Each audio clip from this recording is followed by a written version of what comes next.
Hello, and welcome back to yet another video. This is the 15th episode in which Madara reveals himself as Naruto's grandfather. He injected both his own and Hashirama's cells into Naruto. As a result, Naruto gained strength, awakening the Sharingan and, later, the Rinnegan. To show your support, click the like button and subscribe. Let's get this show started. It has been some time since she last came here. The last time she came here was when she was looking for help during the civil war in her homeland. The Sandaime Hokage was still alive by that time. She had come happy knowing that the man was peaceful and would help them. But she had gone back home with a gloomy and angry face. The old senile bastard had refused to offer her help. Even if the man had given her a sannin to help them, it would have been something. But he gave away nothing.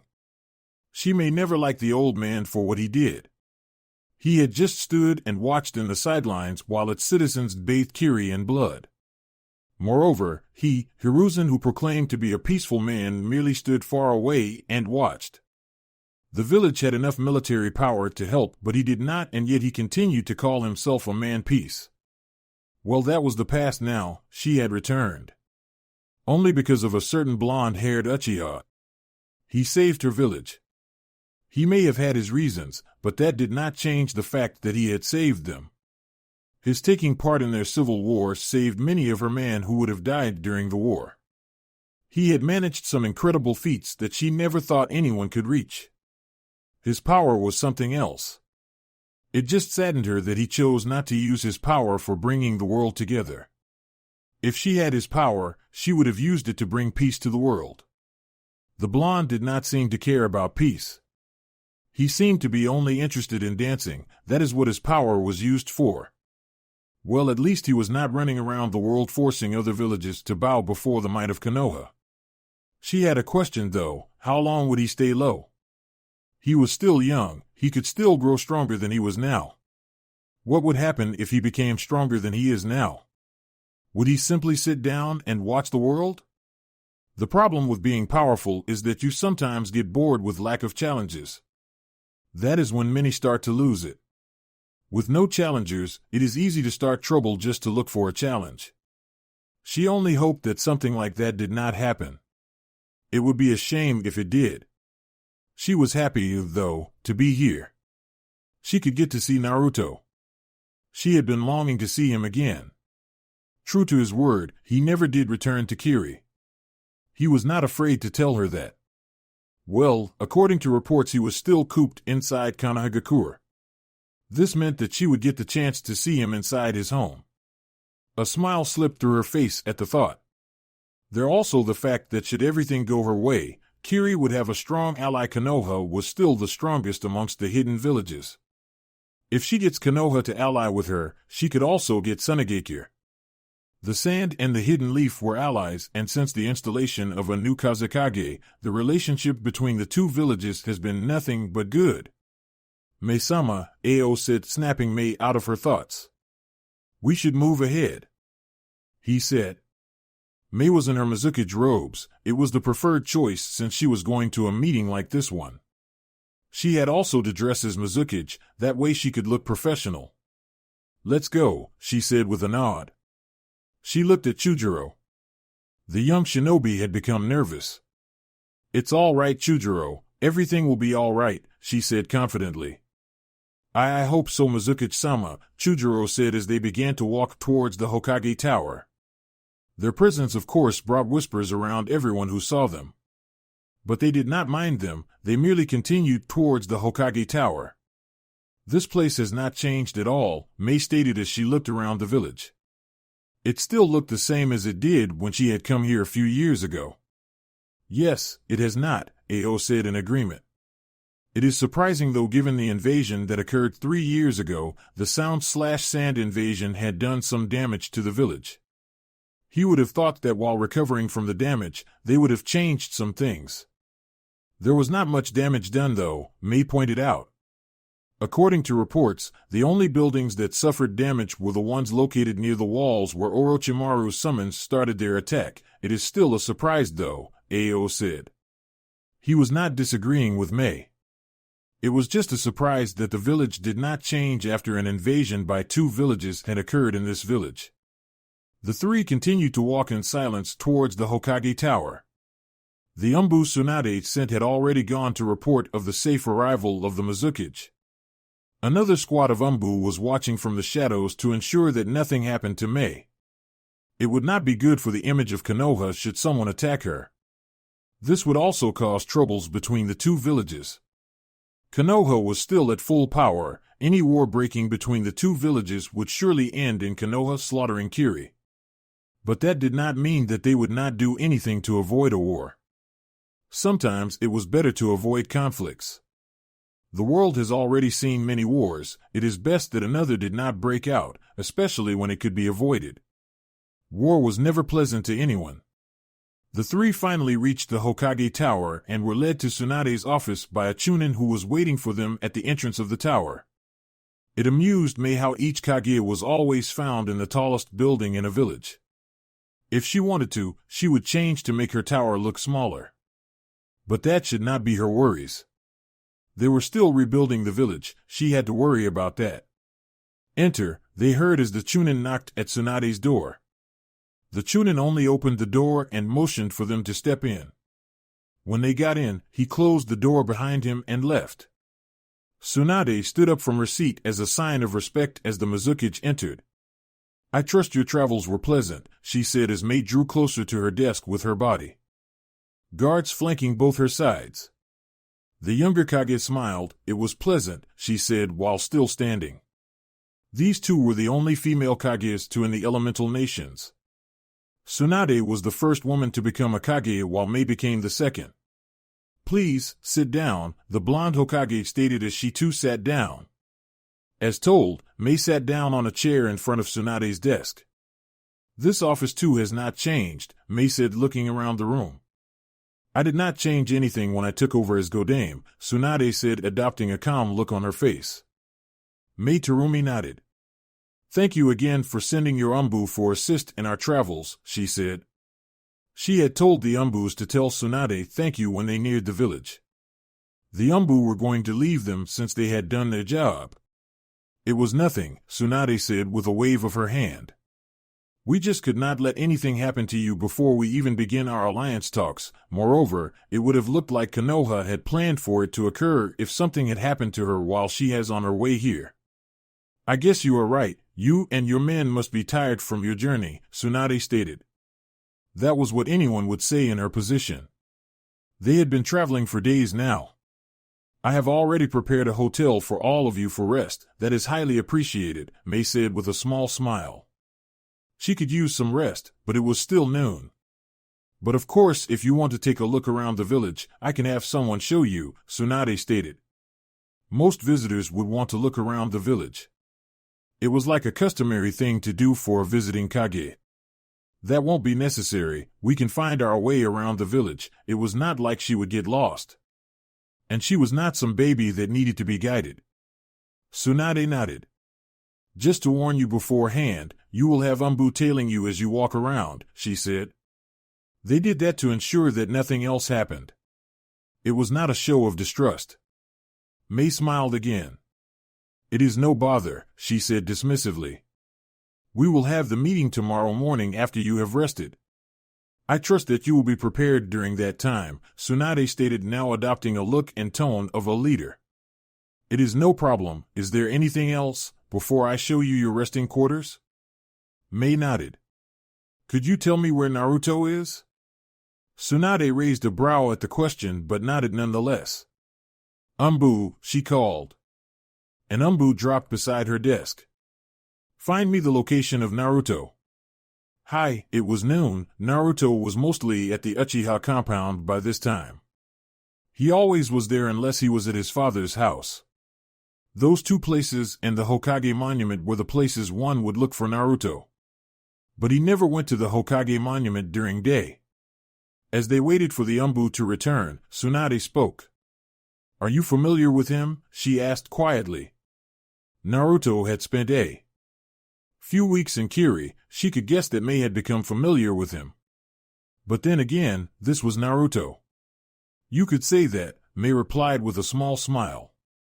So I guess he was also impassive during his time at your village, Tsunade said after Mei had responded.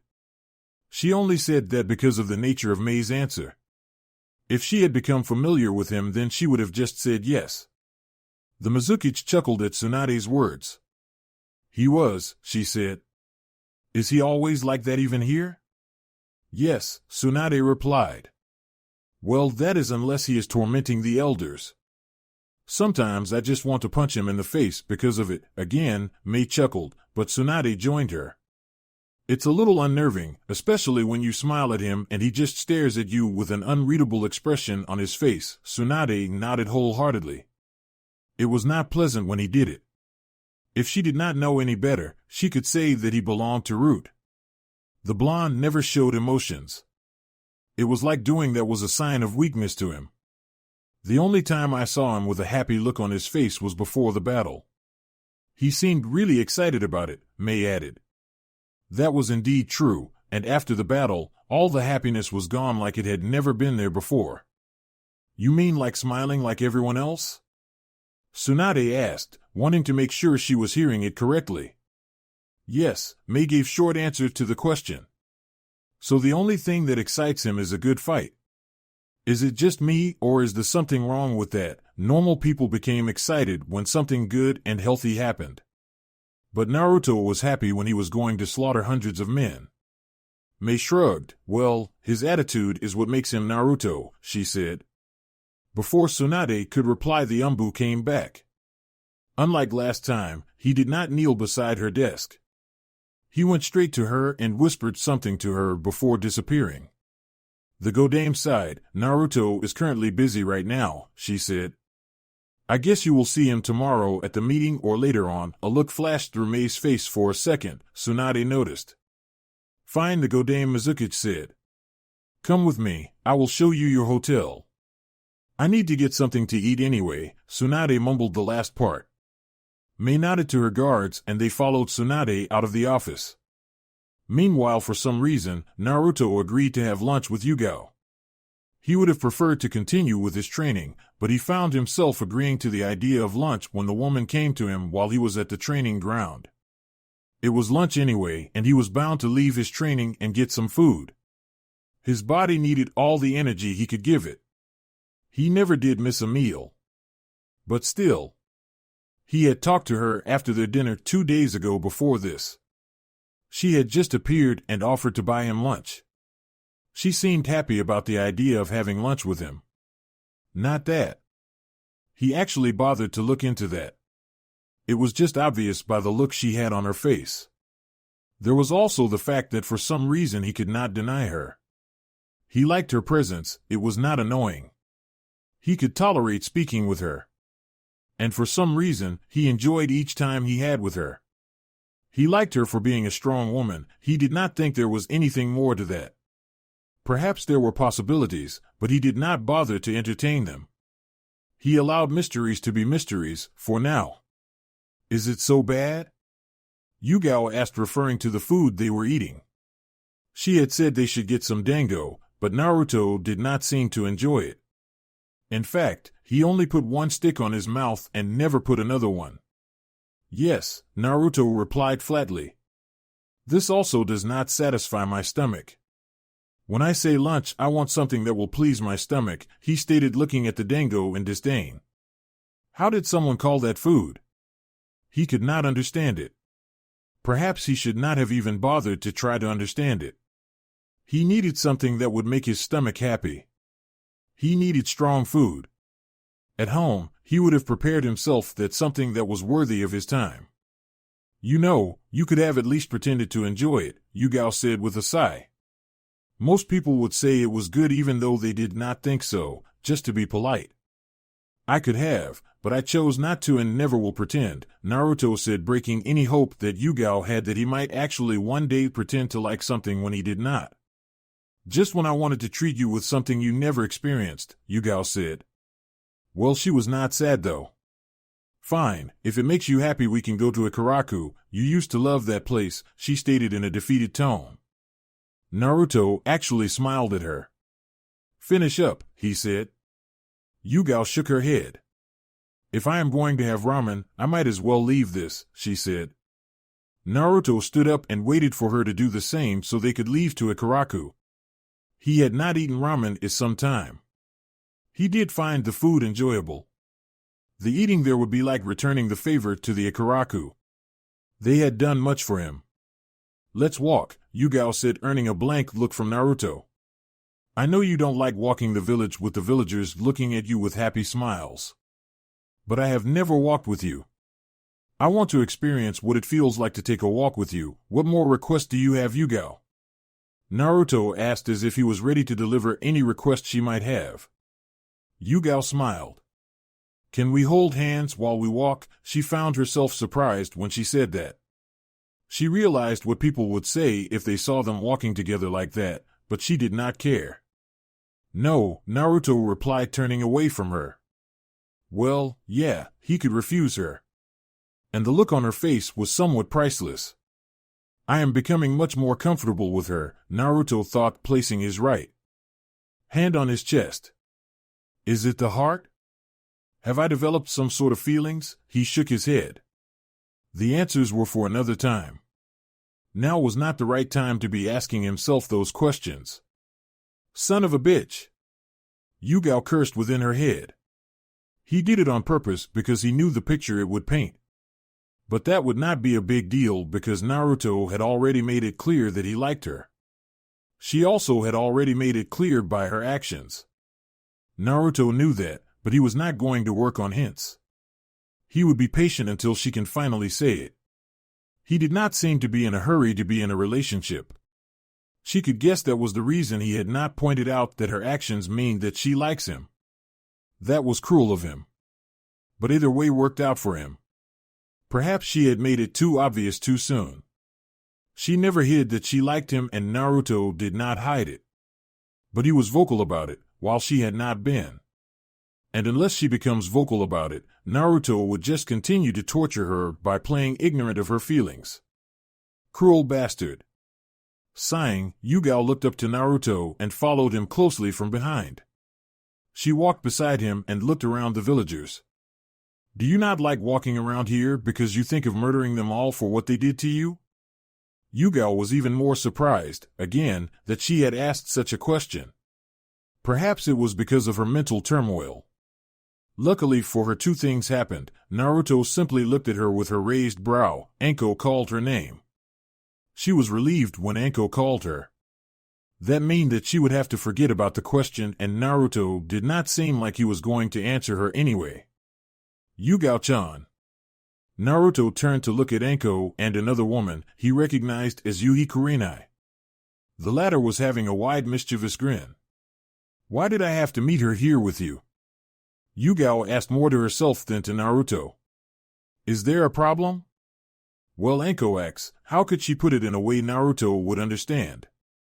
You will see, she said.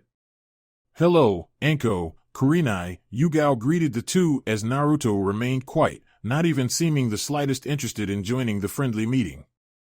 So this is your boy toy, Anko said with a grin.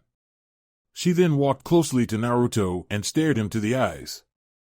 It was as if she was trying to scare him with a sick grin and narrowed eyes. The blonde, though, simply stared at her with a blank look. I remember you, Naruto said, breaking the stalemate. Chunin exams 3 years ago. You were a proctor for the second test. Your methods of installing fear are quite pathetic, though. The blonde noticed that Kurenai seemed to cringe at the mention of Chunin exams. Yugao decided to step in to avoid anything from happening. Okay, she said. Naruto, you have met Anko. This is Kurenai. I am sure you know her as well. These two are my friends. Kurenai nodded a bit nervously at him. Chunin.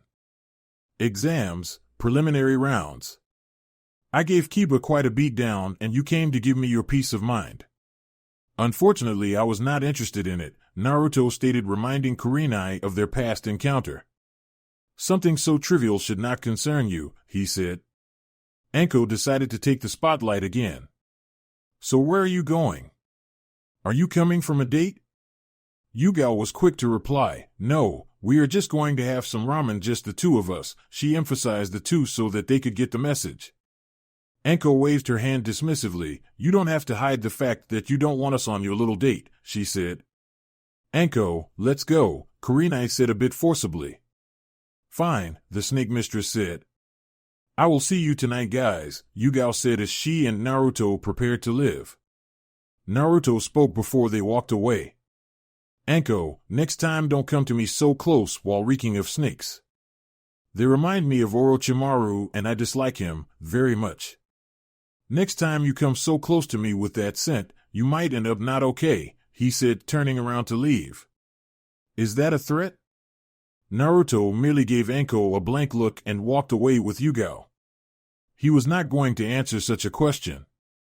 He did not do threats. Anko was not someone he could trouble himself with. The scent of snakes reminded him of that cursed snakes. It made his blood boil. They finally arrived at the ramen bar.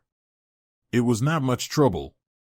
The villagers were looking at Naruto carefully, though. He never did walk around them even when they lived inside the same village.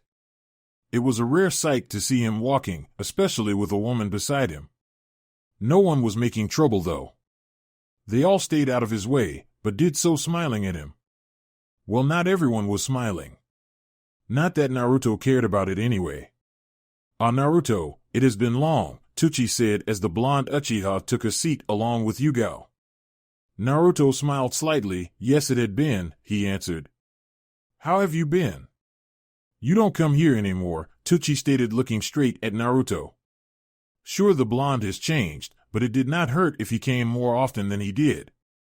I have been well, just a lot of work to do, the blonde answered calmly. How has business been? Good, Tsuchi replied with a small smile.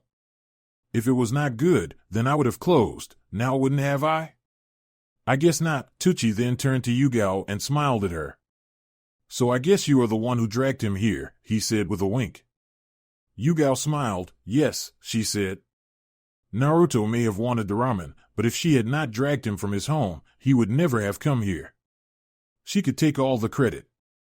It was just sad that Naruto did not react to it. Thank you for doing it. Naruto never comes here anymore, the old man stated. What can I get you? Yugao looked at Naruto like she wanted to see what he would order. But the blonde never looked at her back. She sighed. 1 bowl. Of pork ramen, she said. Tsuchi nodded and walked away. She was not surprised that he did not take Naruto's order. She could say since he once was a regular, then he already knew what the blonde was going to eat. How long are you going to play this game? Naruto suddenly asked. Yugao knew what he was referring to. However, since he knew the answer and was not doing anything about it, she would play along. She could be just as cruel as him. You are in no hurry, so am I, she said like she did not care at all. Interesting, Naruto said, seemingly amused by her answer. You are proving to be quite a woman, Uzuki Yugao, he said. That was the first time, if she was not mistaken, that Naruto said her family name. She liked it, though, that his view of her was increasing to a new light. As long as she played her cards right, she had him in her hands. Naruto would not bother to be looking for another woman, she knew that and was counting on it to be that way. But so far it was good. She had no competition in Naruto. She could go on to say that she was the only girl in his life. Just then, Ayame came back from the kitchen instead of Tsuchi. She gave Yugao her ramen while smiling. When she went to Naruto, she kept a blank expression. Hello, Naruto. Unlike most days, her tone was flat. Ayame, Naruto said with a raised brow at the tone of her voice and the blank expression she had. She stared at him unblinking for a few moments. Naruto was not willing to say anything because he knew that eventually she would say what was in her mind. Before you graduated from the academy, you spent more than 3 months away from us. When you finally decided to come, you promised something, that I would not disappear for some time without saying something to you, Naruto said, remembering the promise. I thought you had forgotten, she said. Since you came back from your training, you don't come here anymore. Before Naruto could say anything, Yugao intervened.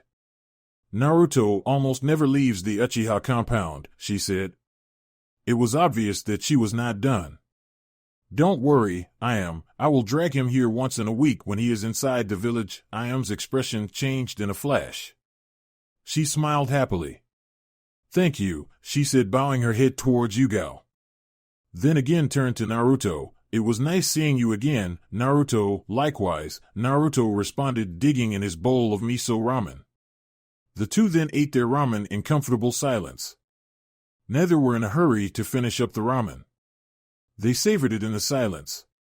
Yugao then decided to speak. You understand how women think, but yet you choose not follow that understanding. Why? Is that rhetorical? No, Yugao replied in a firm tone. Because I choose to do things my way. Abiding by my understanding of women would need me to change. And I cannot do that. Yugao looked back as she heard a couple of voices. Your former friends, Yugao stated, looking at Naruto. I have already noticed them, Naruto responded without even looking at the group. He was surprised to see Sasuke with them though. So what are you going to do? Yugao asked, knowing he had no relations with anyone in the group except for Sasuke, as far as knew, that is. Naruto simply gave her a look she knew had a raised brow. Are you going to just disappear? Do you have such a low opinion of me? Yugao gave Naruto a blank stare. Naruto, she began calmly. The only time I have seen you excited is when you were going to slaughter hundreds of shinobi. From you past, you never enjoyed those people's company. To you they are like flies yapping this and that, and you have no interest in them nor hearing what they want to say. You are getting good at this, Naruto stated. However, I care not for what you have just said. I am who I am. When I questioned if you have a low opinion of me, I was referring to the fact that you were asking if I was going to run away from them. Who do you think I am? I am eating my ramen here. If I do not want them, I will tell them go away, not run away. Oh, the purple-haired Umbu mouthed and kept quiet. Yo Naruto, a lazy voice of Nara Shikamaru called as the group of the Konoha 1, whatever they call themselves, arrived at the ramen bar. Naruto turned around and looked at Shikamaru, Chuji, and then Sasuke. Hello Shikamaru, I see you are still hanging out with children. That comment was referred to someone like Kiba who did not know when to grow up. The comment though was not well received as some felt offended. Who are you calling children? You, Naruto responded blankly, then ignored Kiba. Then looked at Neji. At least some have grown, he said. Rock Lee, I must spar with you sometimes and see how far you have grown. Last time you impressed me with your taijutsu skills. Lee could never be left speechless by the praise. He beamed up brightly. Who would not like to be praised by Uchiha Naruto after hearing his exploits in Kiri? But the blonde was not waiting to hear Lee yell his youth nonsense. He simply turned to Sasuke. He was beside Ino. I wanted to speak with Shikamaru about the training program for the military force. I wanted him to change a few things on the files you gave me. But they forced me to join them. Sasuke answered the unasked question. He could see that Naruto had asked the question by the look he was giving them. I see you are still the same troublesome blonde, Shikamaru stated, now being given his opportunity to speak. Were you expecting something else different? No, Shikamaru replied, shaking his head lazily. He never expected anything to change with the blonde. Hey Naruto, why don't you come with us? We are going to hang out together and catch up, Sakura suggested with a small smile. No, there was no reason given why. It was a firm reply that left Sakura mute. Oh, now because you are the Uchiha head clan and hero of Kiri, and are on a date, you think you are all better than us, an angry voice of Kiba yelled as Hinata tried to calm him down. Naruto turned around, going back to his ramen, ignoring Kiba. He did not want to be dragged into petty arguments.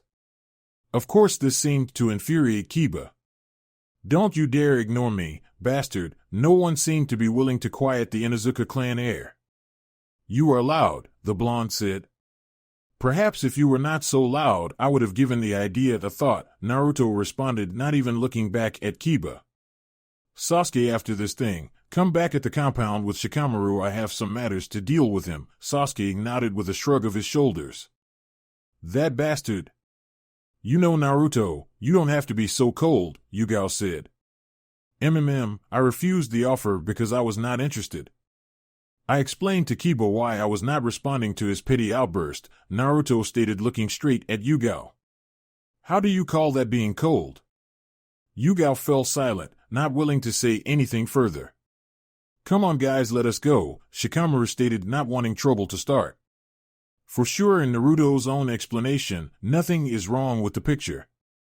The group then walked away from the ramen stand. Is that your way of telling them to go away? Yugao felt herself compelled to question. No, Naruto replied. Sakura knows that I have never been interested in anything she does since we left the academy. Kiba was just being childish. The others were not so much bothered because they know I have never been interested in them. And besides, I prefer being here with you than with them. I guess you are right, Yugao said with a sigh. My ramen has become cold. It was then that she realized what Naruto had actually said. Normally, he would not have said something like that, but he did. She was happy that he had said he preferred being in her presence, the group that just left. Yugao looked at Naruto carefully. She was having more effect on him than she had thought. Perhaps he was capable of changing. Naruto, she said in a calm tone. Why don't you like people close to you? Naruto looked at Yugao straight into her eyes. I have no need for petty affections, don't you believe that? Yugao shook her head. I am the only person who is close to you and can understand you in this village. I know you don't care about most things, and that you deny yourself many things because they will get in the way. She paused for a moment. You are so absorbed in your goals that you discard everything else. Have you ever asked yourself these questions? What will you do when you have completed your goals? Who will you be with if you push everyone away from you? Will you survive being alone? Naruto looked away from Yugao and stared at his cold ramen. His heart was acting up again. He did not like it. True, he had never asked himself those kind of questions. But they were not important. He would deal with it after everything was completed. In his younger days, he felt despair, loneliness, hopeless. He had felt all those things. They saddened him greatly. But he never wanted to experience those things again. It was why he did enough to never speak about the things of the past. His past was not pleasing, hence his dislike of the things of the past. He had made his mother a promise. But now was not the right time. It was also not the time for him to have such thoughts. He shook his head. You may be right, Yugao, Naruto said calmly. Later that day, the hideout, the day did not have much for him to do. It was still pleasant. He had managed to complete some of his training even with Yugao's interference. Well, he could not exactly call it that, it was lunch after all. Still, he had to move out of Konoha soon. The only place he had been visiting were the hideout and Dragon Land. That did not count.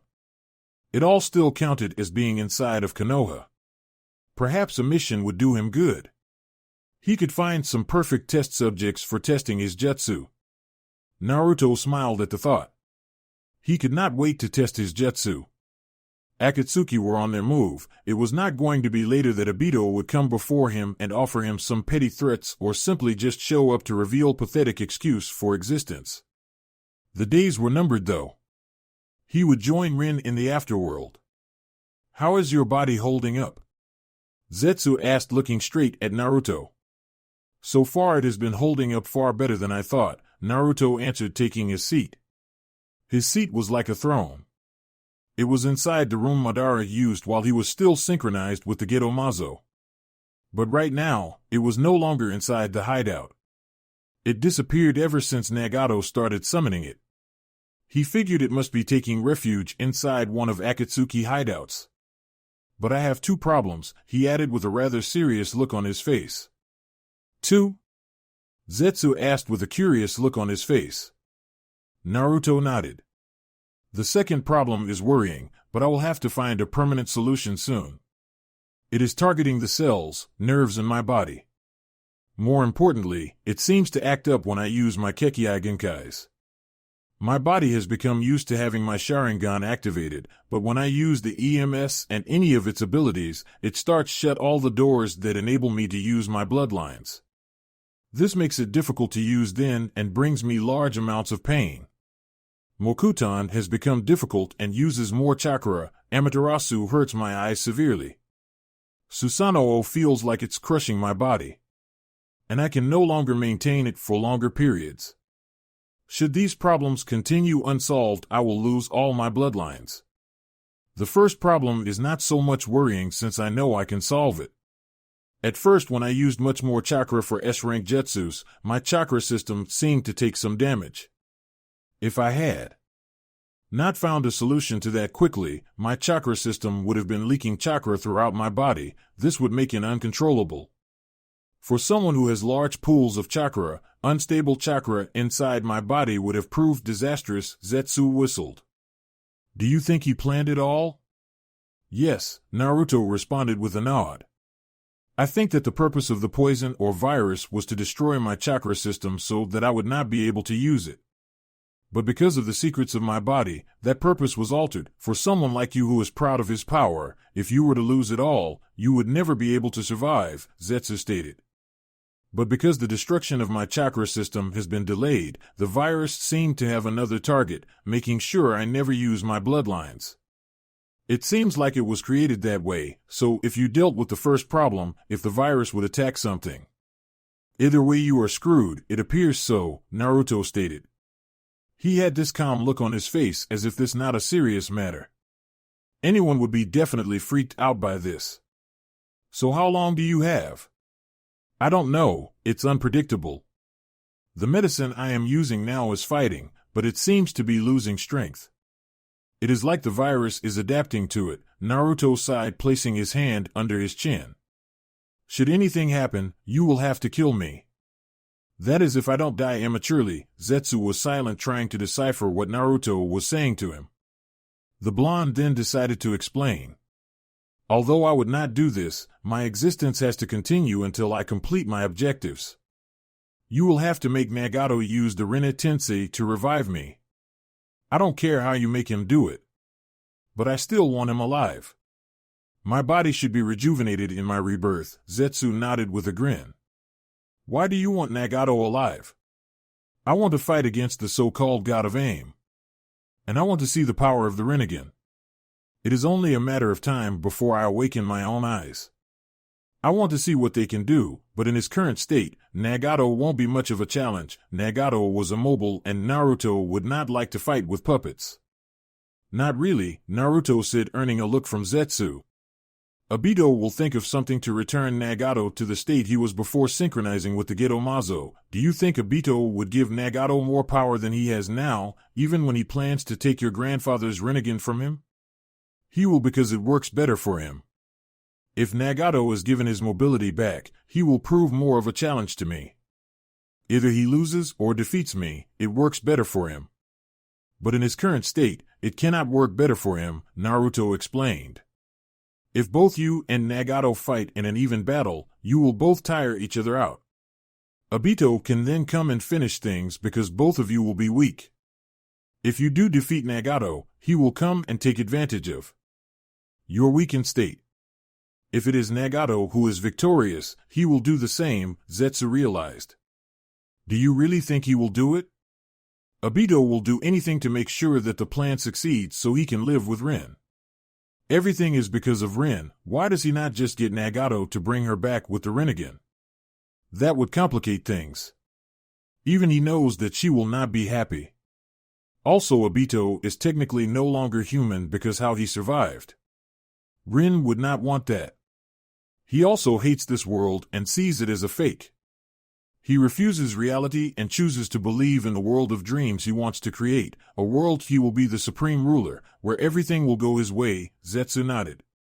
So those matters are all solved, he said. Yes, Naruto agreed. How are things at Odo? They are going well. Your palace is completed, and a few buildings only remain. That woman is doing things well, Zetsu reported with a smile. I was right to choose her, Naruto said. She has told me that there will be a lack of experienced medics. I have thought of that, Naruto replied. Tsunade has been training medics for the past 3 years. But currently Shizune and Sakura do those duties. I cannot send someone to be trained now. There is no time for that. You plan to rob Tsunade of her graduates? There are 2 women at the Konoha hospital who have trained under Tsunade. I have been looked at. They are very talented in medical ninjutsu. You are going to consume Guren's chakra and take her form and persuade them to join Odo. How? There is no experienced medic that will refuse to head a hospital, especially like the one built in Odo. You just have to be persuasive. Zetsu nodded. Who are they? You will know them when we are at Konoha. I will inform Guren about it so that she is not surprised when they arrive. He paused for a moment. The Tsuchikage has sent his granddaughter to Odo. Naruto smiled. The old fool is entering the play. He was amused by this. Let us allow him to dance around for now. I have to brutally murder Obito first. Aren't you just going to kill him? No, it has to be painful, Naruto said. But he was not going to elaborate any further. Zetsu, don't do anything I would not do. Let the Tsuchikage play for now. I do not want him knowing anything. Zetsu sighed in disappointment.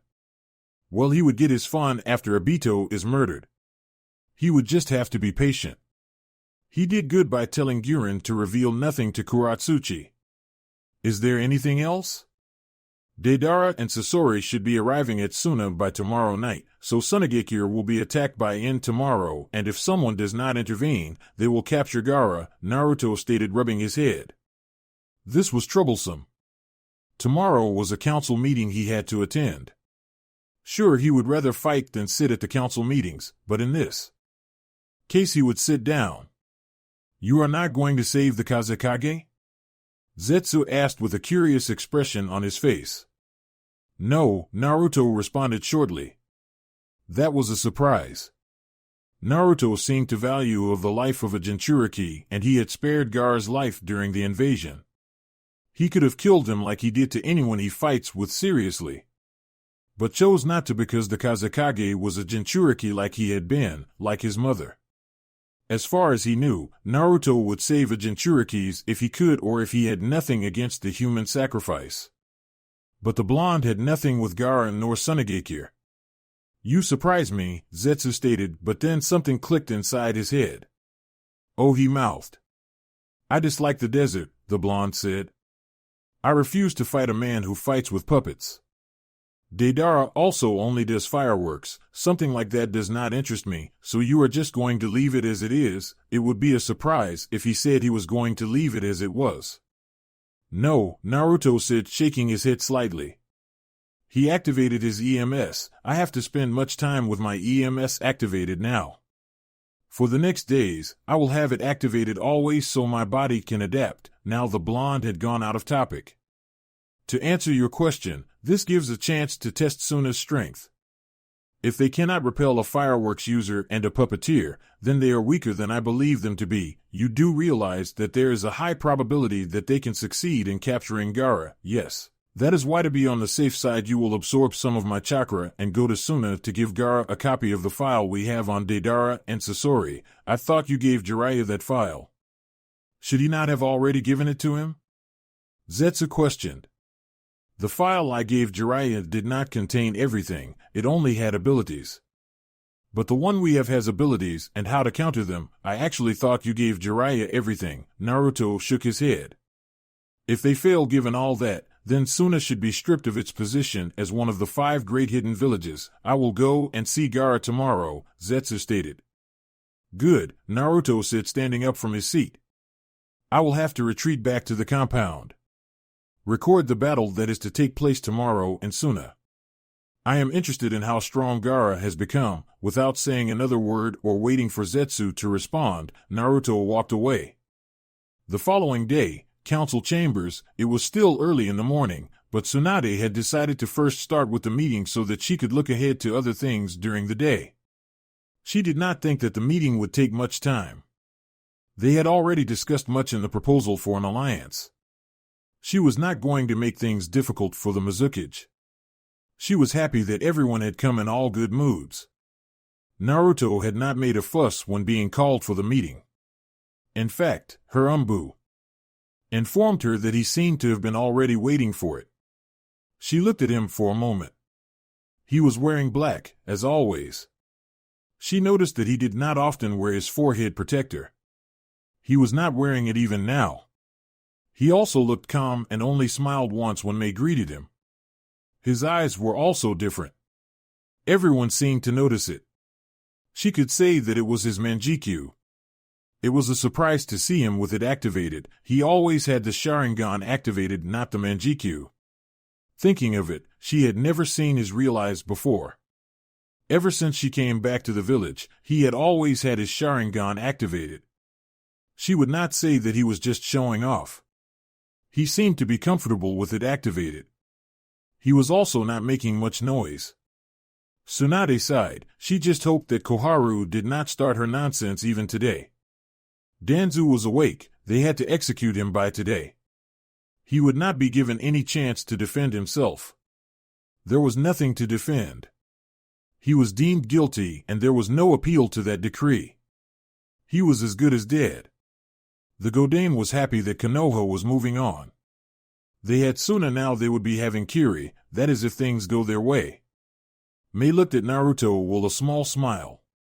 He still looked the same as he was when he left Kiri. She could not wait to chat with him though. She had been longing for a day like this to come since he left her. She remembered, he kissed her back when she had kissed him. That meant much to her. Had he not done it, it would have been saddening. Tsunade cleared her throat to get everyone's attention. Since we are all present, we can begin this meeting, the Godame said in Hokage mode. You are all aware that we came here to hear Mizukage Dano's proposal for an alliance. I won't say much, but I will give her the time. Before May could even speak, Koharu spoke, receiving a glare from Tsunade.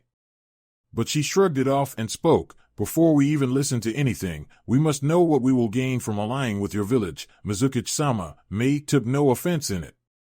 To be honest, Kiri does not have much to offer since we have just recovered from a civil war and currently we are still recovering. You having said that tells me that Kiri will the only one benefiting should we form an alliance. You did not allow me to finish. May responded with a calm look on her face. Kiri may be recovering from a civil war, but our land is rich in herbs of all kinds that I am sure will be useful to Konoha. An alliance with Kiri can also benefit Konoha with a bloodline since Kiri is blessed with so many. We have found a few surviving members of the Kagaya and Yuki clan. When we have stabilized the village, Konoha can benefit with a member of either clan. There was some silence, but Koharu broke it again. Is that all? Again, May merely smiled at the elder. Think of it as a long-term investment. When Kiri does recover, you will be having another strong ally to aid you in times of trouble. This is also my way of saying thank you to Naruto, to Konoha, for freeing my village. Then you should have no demands since our shinobi is the one that freed your village. Tsunade eyed Naruto. He did not seem like he was going to speak anytime soon. Of course they were just going to listen to May's offer then send away while they debated. But still, she thought he would say something. He always had something to say. You have said enough, Koharu, Tsunade said with a glare at the elder. What you have brought to the table is acceptable. I don't know if the others agree with me, but we will discuss that later on. She paused for a moment. What are your demands? I only request that Konoha aid us should we need assistance. Give us 24% of the missions that are to be completed near the land of water. If possible, help us recover. And I will not sign anything unless I have Naruto's hand in marriage. What? A screeching voice yelled. We cannot give you the Sharingan. I did not say I want the Sharingan. But since you also don't want with Uchiha Genkai, I think I will also withdraw my offer to give you any, May stated in a rather serious tone. I only want a marriage with Naruto, and you must not forget that I am a wielder of 2 bloodlines. Rare bloodlines for that matter. Tsunade again looked at Naruto, as did most of the council members when they heard of May's offer of marriage. Surprisingly, he said nothing. He simply kept the expression he had been wearing since he entered the chambers. They were expecting him to be vocal about the proposal, but he said nothing. Not even a twitch of his skin occurred. I understand that something like a marriage could make the alliance between the 2 villages strong and ensure that they never betray each other. This also ensures that the alliance is long-lasting to even the next generation, Shikaku stated, finally saying something. One could sense something coming though. But why Naruto specifically? Mei was honest with her answer. I like him, Tsunade sighed, rubbing her temples. Thank you, Mizukage Dano. If you will excuse us while we decide on the matter. You can return to your hotel or take another tour around the village.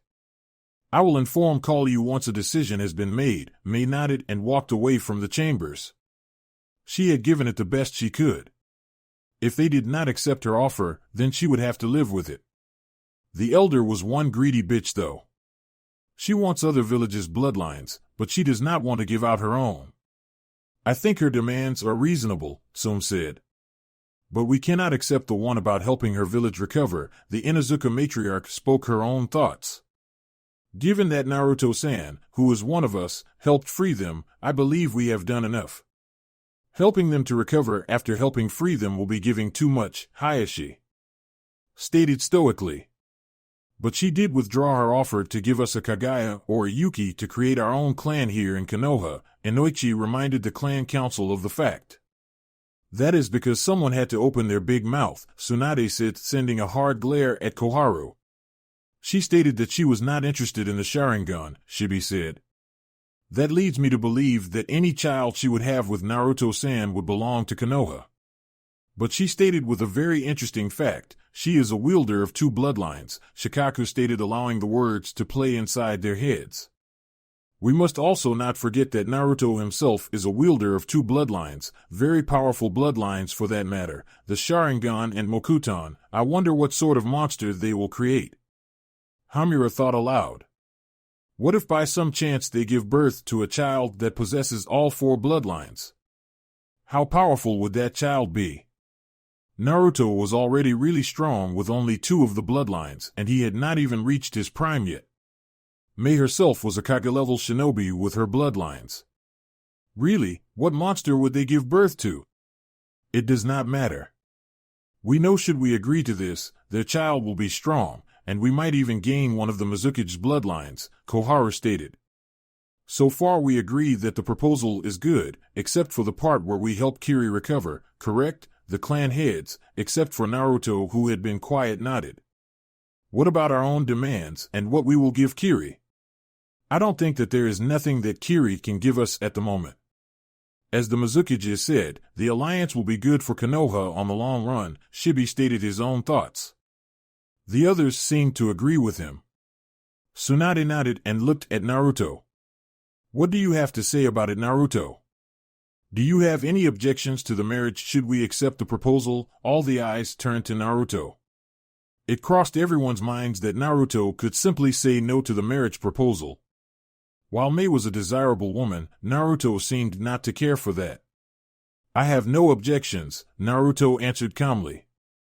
There was some silence before Tsunade spoke again. I would consider this meeting over. But Jiraiya has informed me that Otogekure is being rebuilt and is nearly complete. I had known this for some time, but I wanted to get more information before presenting it to you, Otogekure. The same village that was created by that snake trader, Orochimaru? Tsunade nodded. A woman named Guren is leading it. She was one of Orochimaru's most powerful subordinates. She paused for a moment. Naruto, what do you know about it? What you know, Naruto responded. Odo is being rebuilt by a woman named Guren. Before any of you gets any idea, we will not be acting against Odo. We will only do that if it does threaten us. Until then, dismissed. Later that day, Uchiha compound, I have been waiting for you, Naruto heard as soon as he entered the house. He recalled the voice as Mei Terumi's voice. He walked in and saw her in the company of Sasuke. The Uchiha excused himself seeing him arrive. I am not surprised, Naruto said, walking towards Mei. He stopped beside her and placed his hand on her shoulder, surprising her slightly. But she did not say anything. Come with me, the blonde said and disappeared in a swirl of red flames. They appeared at Minato's house. Mei looked around with a curious raised brow.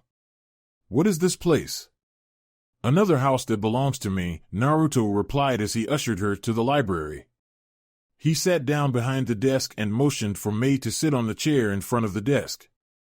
You know it took much more convincing to get Ao and Chujiro to leave him alone at the compound. They did so only because they believed you would not do anything given that they had already seen you at Kiri. So when they return to fetch me they will be alarmed to see that I am not there, Mei stated, looking at Naruto calmly. She was not worried though. She had told them she would return to their hotel. But knowing her bodyguards, they would return if they saw it getting late without her return. We won't take long. Where were you after the council meeting? Mei questioned, looking straight at the blonde's eyes. Sasuke did not want to tell me. He is quite handsome, by the way. I was busy here training someone, Naruto answered. He had been training Karen here at the training ground behind the house while the clones did some final additions on his own jutsu. Who? That is of no importance to you, Naruto answered. I trust Tsunade has informed you of Konoha's decision. Mei frowned slightly. Yes, she said in a rather low tone. I was hoping that they would offer support in helping me with the recovery of Akiri. We really need help for the recovery. Have you signed anything? No, I was given some time to think things over. Mei smiled slightly. Well, I am happy that you did not oppose to my marriage proposal. Sign it, Naruto said. It will be good on the long run. As for helping with the recovery, I might help with that. Mei noticed that Naruto brushed aside her comment on the marriage thing. How are you going to do it? And why? Technically, I will not help you with that. That is your business to deal with, no mine. But I like to expand my power to other lands, have more influence in the shinobi world in the years to come.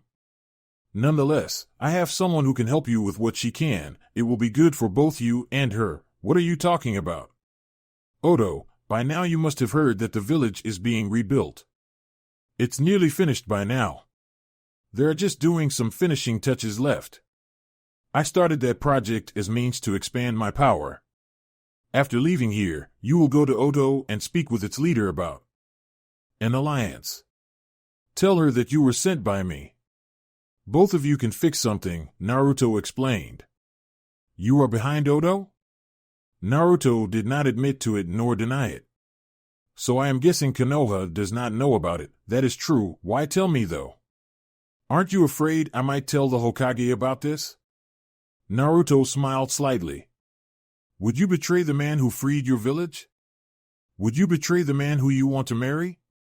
You are telling me this because you know I won't tell anyone. He was sure she would not tell a soul because she owed him and she liked him. He was much more sneaky than she thought. She did not think he would pull something like this off. Naruto did not respond. He simply looked straight into her eyes. You are expanding your power? For what purpose, really? Do you want to take over the world? You basically own Kiri. I'm guessing Konoha will follow soon. You now have Odo. For what purpose? She did not want to think that he wanted to take over the world and be a supreme ruler. Kiri already loved him. He had 3 villages on his palm, 2 being 2 of the 5 great villages and Konoha being the strongest. And now Odo. Those with power are the only ones people can listen to. When you have more power, your impact on the world becomes greater. I already have power, but it will be greater with villages behind me. It seems to me like you plan on controlling the elemental nations. Not at all, Naruto said. If I wanted that, I would have told you would be taking orders from me, as I was the one who freed Kiri. If you had refused, you could have been killed by remaining Yagura's forces. And I would have become Mizukage. I would have gone to Kumo, used my Mokuton to subdue their Jinchurikis and summon the Kyuubi and allow it to destroy everything until the Raikage gets on his knees. The same could be said for any other village. That was possible, very much possible. Mei knew that. The Kyuubi was the strongest of the Bijuu, and if Naruto could subdue the other village's Jinchuriki, the Kyuubi would destroy anything on its path. It nearly did that to Konoha. It can still be sealed, Mei said. It's possible, but to seal it you have to stop it from moving, hence the question, can you stop it from moving? Naruto questioned, not expecting Mei to answer. Many villages tried to take the Kyuubi for their own long ago, but neither succeeded. The Kyuubi is by far superior to any other Bijuu. So far it has been sealed thrice. The first time Hashirama used Mokuton to subdue it, the second time it was just transferred to another host. The third time, it was a mixture of a special ability and Fuinjutsu to hold it back. Are you saying that no one can hold it back now? Someone can do it. Shinobi are full of surprises. But notice each time the Kyuubi was alone when it was sealed. This time I would be there to ensure that no one attempts to do that, so you don't want to control the world. What do you plan? Let us leave it at that, Naruto stated. It was already late. He soon had to speak with Zetsu to see how things went in Suna. Mei nodded. So let us speak about our marriage. Is it just going to be a political marriage with no real interaction of a husband and a wife? She asked, leaning to the desk. You seem eager about it. Well, yes. I have been alone for a long time now and I am not getting any younger. Some intimacy and being violated by you would be highly appreciated, the Mizukichi stated with no shame. We could pick up from where we left before you left, Kiri, she said in a sly tone and a charming smile. Conclude the terms of the alliance and sign it. Then you and I will talk. That's it for this video. I hope you all enjoyed the video. Don't forget to like the video, subscribe to the channel, and follow me on my other social media accounts. Anime God here, and I'm signing off.